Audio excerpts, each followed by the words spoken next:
Italy 1950s। पहाड़ों के बीच एक पुराना अकेला खड़ा हुआ स्टोन कास्टल। हवा तेज चल रही है और हर तरफ एक अजीब सी खामोशी है। एक ट्रेन स्टेशन पर एक औरत उतरती है। उसका नाम है वेरेना। वो एक नर्स है जो दौर से बुलाई गई है।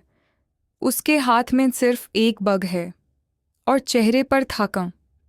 वेरीना एक कैरेज में बैठती है जो यूस उस पुरान कास्टल तक ले जाता है। जैसे जैसे कैरेज आगे बढ़ता है, कास्टल और ज़्यादा बड़ा और ज़्यादा डरावना लगने लगता है। कास्टल के अंदर सब कुछ स्टोन से बना हुआ है। दीवारें, सीढ़ियाँ, रूम्स, हर जगह ठंडक और अंधेरा। वेरीना का वेलकम होता है हाउसकीपर मलवीना के द्वारा। मलवीना कम बोलती है और ज़्यादा देखती है। वेरीना को बताया जाता है कि उससे एक बच्चे का ख्याल रखना है। बच्चे का नाम है जाकोब। जाकोब ने कई महीनों से एक भी शब्द नहीं बोला है।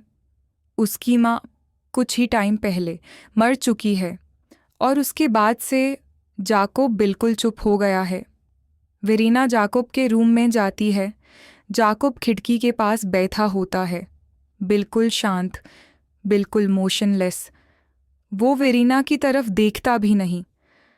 वेरीना धीरे से बात करती है, लेकिन जाकोब कोई रिस्पॉन्स नहीं देता।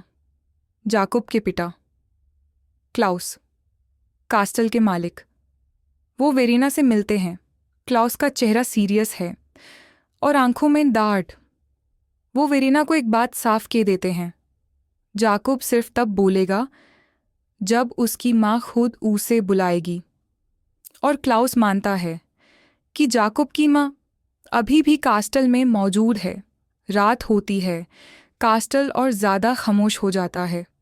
वेरीना अपने कमरे में आराम करने की कोशिश करती है, लेकिन अचानक यूस कुछ आवाज़ें सुनाई देती हैं, जैसे कोई स्टोन वॉल्स के अंदर से सांस ले रहा हो।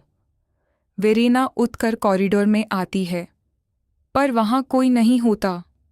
अगली सुबह वेरीना जाकोब के साथ टाइम बिताने की कोशिश करती है। वो यूसे ड्राइंग के लिए इंकरेज करती है। जाकोब एक ड्राइंग बनाता है। ड्राइंग में एक औरत है और स्टोन वॉल्स। वेरीना ड्राइंग को देखती है और चुप हो जाती है। कास्टल में हर चीज़ जाकोब की माँ से जुड़ी हुई है। उसके कपड़े, उसका रूम, उसकी चीज़ें, सब कुछ वैसे का वैसा रखा गया है जैसे वो कभी गई ही नहीं। वेरीना को धीरे धीरे ऐसा लगने लगता है कि कास्टल खुद कुछ कहना चाहता है। स्टोन वॉल से कभी कभी आवाज़ आती है, जैसे किसी औरत की हल्के से बुलाने की आवाज़। जाकोब एक दिन वेरीना को बताता है, बिना बोले। वो स्टोन वॉल पर हाथ रखता है और कान लगाकर सुनता है, जैसे उससे कोई आवाज़ आ रही हो। वेरीना भी हाथ रखती है।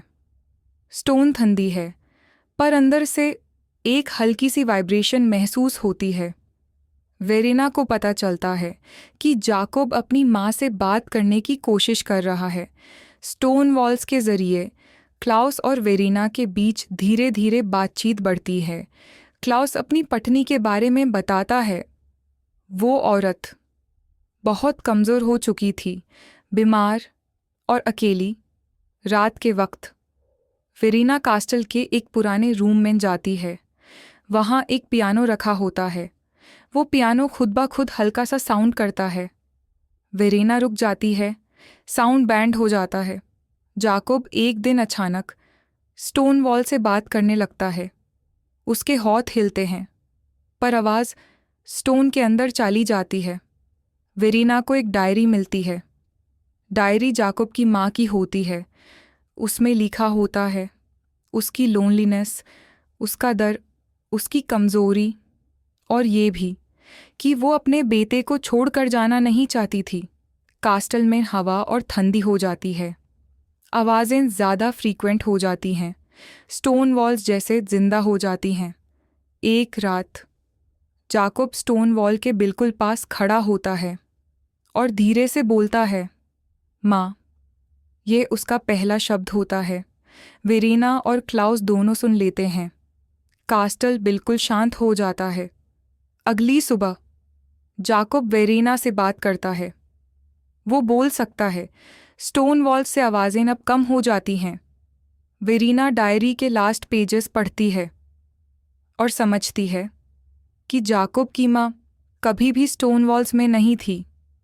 वो आवाज़ जाकोब के अपने दार्ड की थी। कास्टल धीरे धीरे वापस खामोश हो जाता है।